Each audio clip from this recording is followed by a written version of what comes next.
Hi friend, Philip Mason here. I just wanted to share with you 3 insights from my morning study and also a conversation I had with my wife about homeschooling and about learning. As you know, my wife and I are both amateur and professional teachers. We also have been homeschooling our children for 20 years now. And there's 3 things that we've observed that I want to share with you. And so I'm going to start with the first one here. I'm just referencing my notes here. But the first one that we've noticed, especially in our school systems here in America, is there's a learned helplessness that a lot of students have. And I think it's something that is cultivated in the school systems. And I'm going to share a story with you that'll kind of help illustrate this in just a moment. But as teachers, we really want our students, particularly our children, as we homeschool our children, we want them to be agents unto themselves, to act and not be acted upon. And you know, when they have this learned helplessness, they don't have a desire for learning. They don't have a desire to cultivate understanding in their minds. And so in homeschooling, we kind of remove some of the barriers that are holding them back and give them an opportunity to explore and to learn on their own. And I'm speaking from personal experience. I've seen this as a teacher. I've also been a student on the other end, and at times I've been guilty of learned helplessness. Part of this is jumping to my third point, which is learning is a proactive exercise. It's something that we have to take effort on. So when we explore, we're exploring to find the truth. We're exploring to find the answer. And so that is a very proactive thing. It takes faith, it takes effort, it takes discipline. And the helplessness just goes away. It disappears when you take that approach. So have your children be an agent unto themselves as they're learning. You don't have to command them in every single thing. You don't have to instruct them in every single thing. Let them do a lot of on their own learning time. There may be some structured time, but keep it very minimal. My second point here is we live in a society with tons of programs. If we want to learn something, a lot of times we go find a program. There's a program for this, there's a program for that. And a lot of children get overscheduled.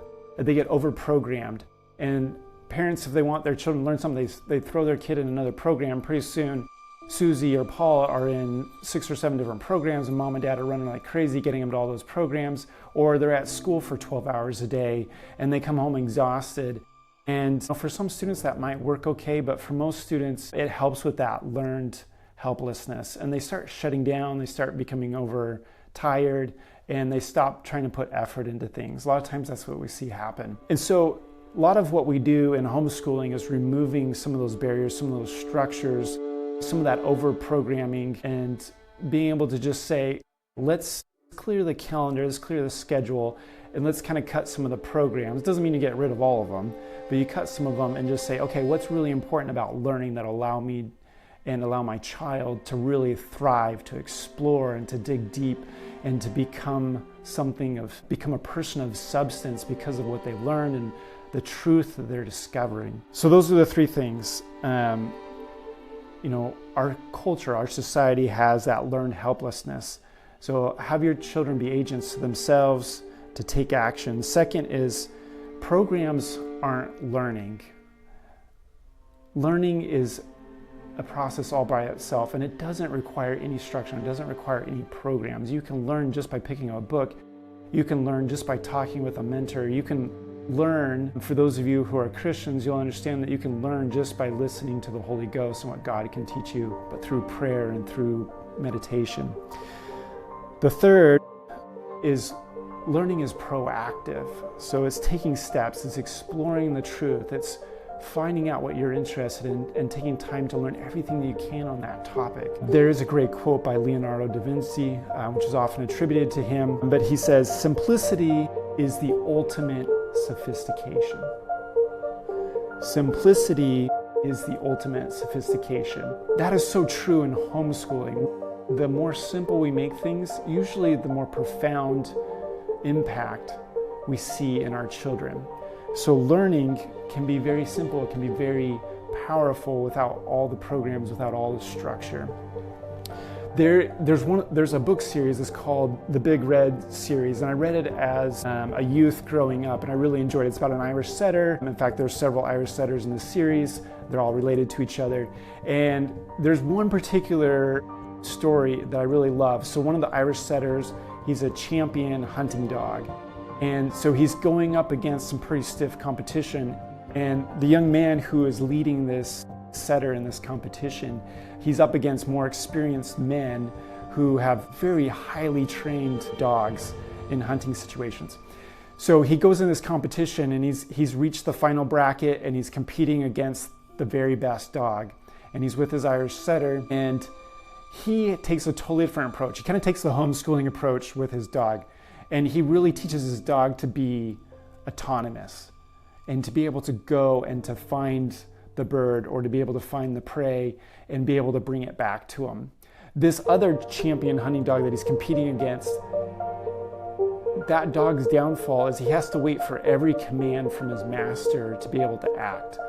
And that's kind of what we do in a lot of our programs in our society or in our public school systems, is students oftentimes have to wait for every little instruction from their teachers, and they can't do anything unless they have some guidance or instruction from their teacher, and they just kind of throw their hands up in the air if they're not given an instruction and detailed instruction on every little thing.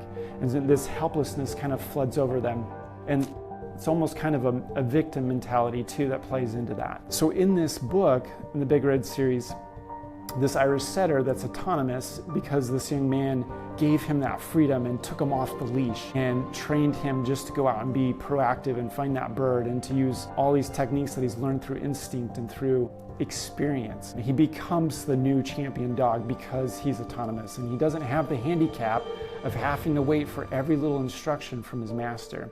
So that's a great scene from the Big Red series. It's a classic now. It's a great one. If you guys haven't read those, they're good ones to read with your children. So I'm just looking at my notes here. I think those are the 3 insights that my wife and I discussed this morning, and just reflecting over my time homeschooling with my children and as a professional teacher. Those are some of the things that I've noticed. Thank you for spending time with me today. It's been a pleasure.